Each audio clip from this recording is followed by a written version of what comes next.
May tanong sa akin, "Good morning po, boss. Tanong ko lang po, may nag-text po sa akin na may third hearing na daw po ako sa kasong estafa.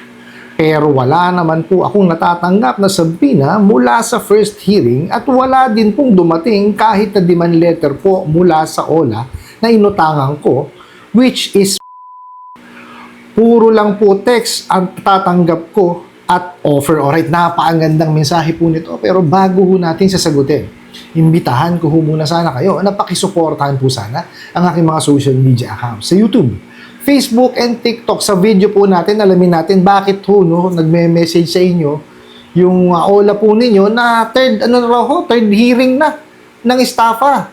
Alamin po natin kung may katotohanan po yan. Pero bago ho yan, disclaimer po muna, hindi po ako abogado. Ako po'y maniningil. Lahat po na sinasabi natin sa ating mga video is based on my experience at syempre po sa ating pong pagsasaliksik at pagtatanong sa mga kaibigan po nating abogado. At isa pa po, hindi ko po kinukonsente ang hindi pagbabayad ng utang dahil ang utang ay responsibilidad at obligasyon na dapat po nating bayaran. Ang hindi po ako pabor ay doon sa maling pamamaraan ng pautang at maling pamamaraan ng paniningil. Sagutin po natin yung pinadalang mensahe. So, sabi nyo nga is may natanggap kayong SMS, text message, na pang third hearing nyo na daw po sa kasong estafa. At ang pinagtataka nyo, wala kayo natanggap na sabina doon sa first hearing nyo at wala rin dumating demand letter. Puro lang sila, puro SMS at saka offer. Well, eto po, first and foremost, nasa batas natin to, ha? Wala pong nakukulong sa utang. But, pagka ho yan, sinamahan nyo ng panloloko at panlilinlang, yes, there is a probability na masampan ho tayo ng kasong estafa. Ngayon, ito po, hindi porkit wala pong nakukulong sa utang, well, utang na lang tayo ng utang, hindi natin babayaran, hindi yun yung case, kasi pwede pa rin ho tayo ihabla. Kagaya nga po nung ginawa nating video yesterday, ang tama ho kasing pamamaraan ng paniningil is gagawin nga yung i-exhaust lahat yung effort sa paniningil, demand letter, and then file a case ng small claims. Okay, kasi po, ang usaping utang po is a civil case. So, pupunta po yan sa small claims kung yan po ay 1 million pababa. Any amount, na in between 1 million pababa po yan. Hanggang 1 peso. Okay? Kung talagang gugustuhin magdemanda. Now, tapos yung sinasabi niya po, sabina, ang papadala, hindi po sabina. Kasi po, ang sabina po is invitation po yun na mag-testify sa case. In your case kasi, kayo po yung dinimanda, so summon po dapat ang pinadala sa inyo. Diyan ho nalilito itong mga bugo katabusadong online lending apps. Yung sabina sa kanila, tsaka yung yung summon, isa lang. Mga siraulo kasi yan. So eto po, pagka po kasi usaping estafa po ang pinag-uusapan, kailangan po muna dyan mapatunayan nila na mayroon pong panloloko at panlilinlang na nangyari. Meaning, paano po ba masasabi na panloloko at panlilinlang yon? Ano po yan? Kumbaga, meron kayong isinubmit na documentation na hindi inyo or falsified. Di kaya mali yung mga information na ibinigay po ninyo, para maligaw sila doon sa katotohanan. Kasi alam nyo sa sarili ninyo na kayo hindi makakahiram or hindi kayo ma-approve.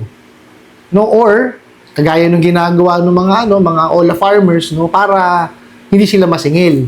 'Di ba? Para maligaw. Which is meron namang way 'yan para malaman kung talagang panloloko at panlilin lang 'yun, Kasi dito sa mga bugo katabusadong online lending apps, pag hindi ka nagbayad, estafa, which is mali.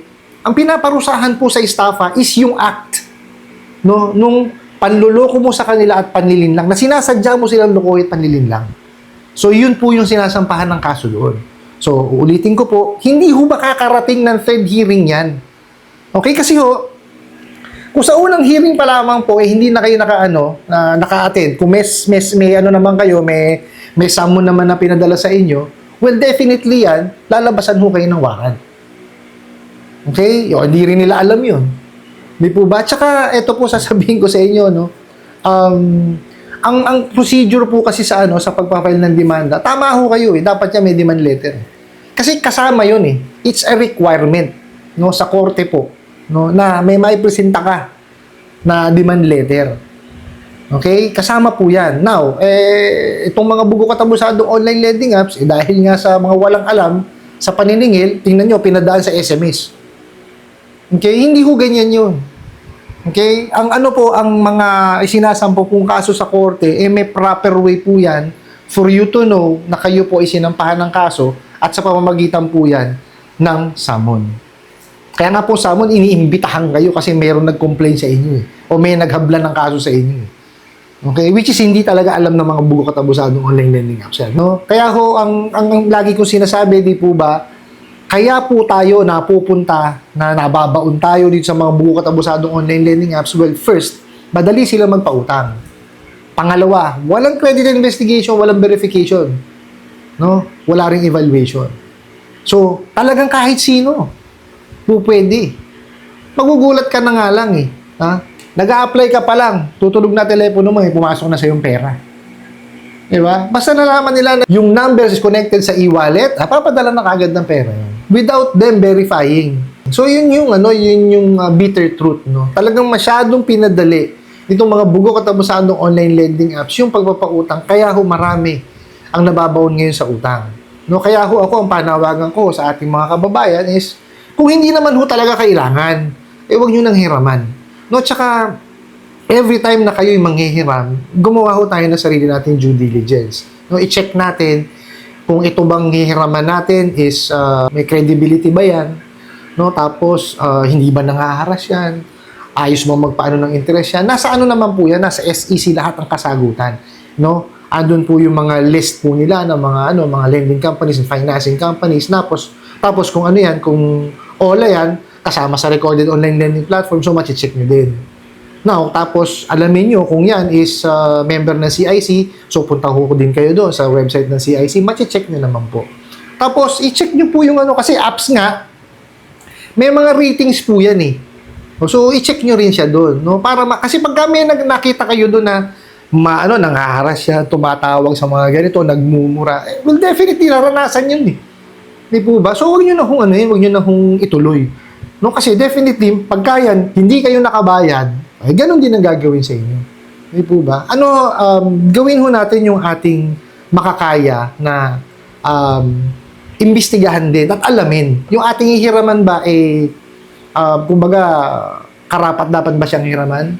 No, kasi hindi lang ho dapat tayo yung yung iniimbestigahan nila Tayo rin po dapat, kumbaga, gumagawa ng ating due diligence na alamin, no, na yung hihiraman po natin is kumbaga maayos hiraman. Kumbaga may mga payment options, no?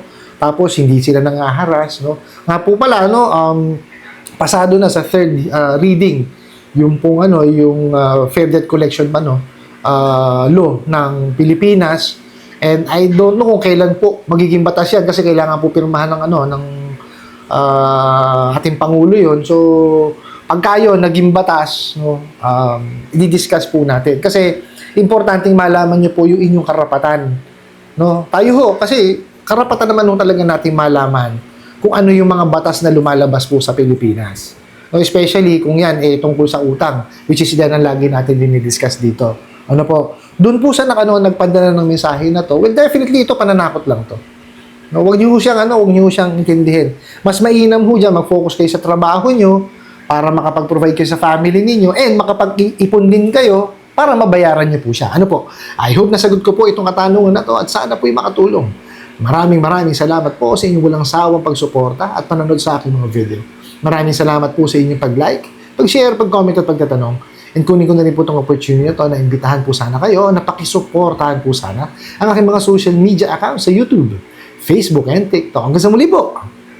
Yun lang.